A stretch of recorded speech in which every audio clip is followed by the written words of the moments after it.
Chapitre 1 Le borgne. Du temps du roi Moabdar, il y avait à Babylone un jeune homme nommé Zadig, né avec un beau naturel fortifié par l'éducation. Quoique riche et jeune, il savait modérer ses passions. Il n'affectait rien. Il ne voulait point toujours avoir raison et savait respecter la faiblesse des hommes.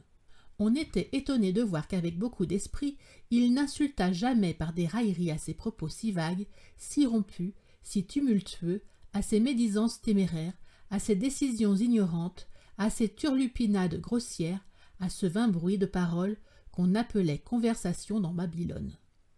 Il avait appris, dans le premier livre de Zoroastre, que l'amour-propre est un ballon gonflé de vent dont il sort des tempêtes quand on lui a fait une piqûre. Zadig surtout ne se vantait pas de mépriser les femmes et de les subjuguer. Il était généreux.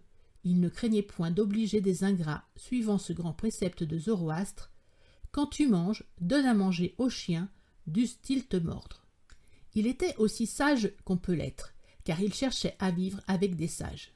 Instruit dans les sciences des anciens Chaldéens, il n'ignorait pas les principes physiques de la nature, tels qu'on les connaissait alors, et savait de la métaphysique ce qu'on en a su dans tous les âges, c'est-à-dire fort peu de choses. Il était fermement persuadé que l'année était de 365 jours et un quart, malgré la nouvelle philosophie de son temps, et que le soleil était au centre du monde. Et quand les principaux mages lui disaient, avec une hauteur insultante, qu'il avait de mauvais sentiments et que c'était être ennemi de l'État que de croire que le soleil tournait sur lui-même et que l'année avait 12 mois, il se taisait sans colère et sans dédain. Zadig avait de grandes richesses et par conséquent, avec des amis, ayant de la santé, une figure aimable, un esprit juste et modéré, un cœur sincère et noble, crut qu'il pouvait être heureux.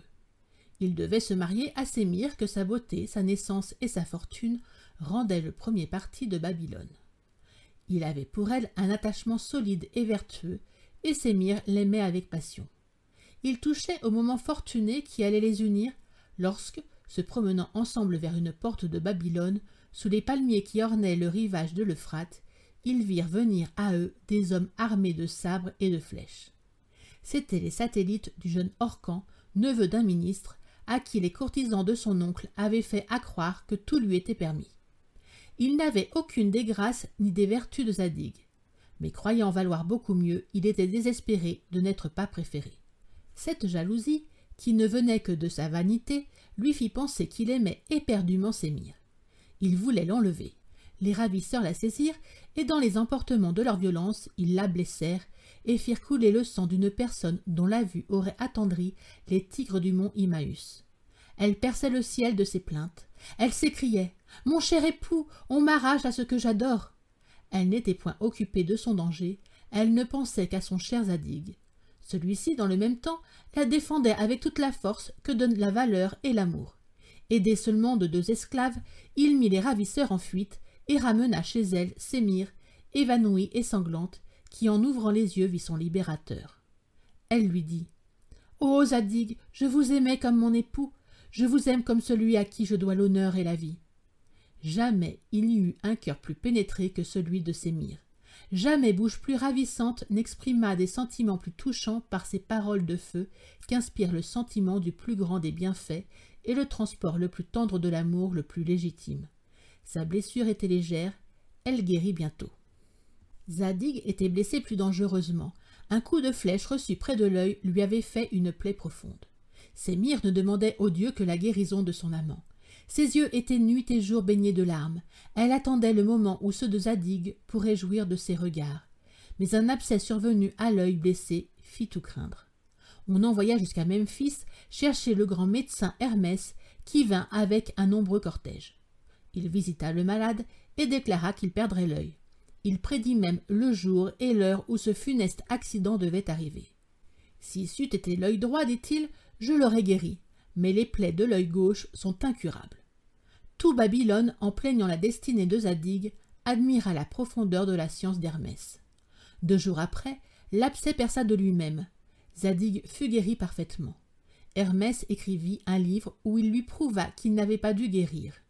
Zadig ne le lut point, mais dès qu'il put sortir, il se prépara à rendre visite à celle qui faisait l'espérance du bonheur de sa vie, et pour qui seul il voulait avoir des yeux. Sémire était à la campagne depuis 3 jours. Il apprit en chemin que cette belle dame, ayant déclaré hautement qu'elle avait une aversion insurmontable pour les borgnes, venait de se marier à Orcan la nuit même. À cette nouvelle, il tomba sans connaissance. Sa douleur le mit au bord du tombeau. Il fut longtemps malade, mais enfin, la raison l'emporta sur son affliction, et l'atrocité de qu'il éprouvait servait même à le consoler. « Puisque j'ai essuyé, dit-il, un si cruel caprice d'une fille élevée à la cour, il faut que j'épouse une citoyenne. » Il choisit Azora, la plus sage et la mieux née de la ville. Il l'épousa et vécut 1 mois avec elle dans les douceurs de l'union la plus tendre. Seulement il remarquait en elle un peu de légèreté et beaucoup de penchant à trouver toujours que les jeunes gens les mieux faits étaient ceux qui avaient le plus d'esprit et de vertu.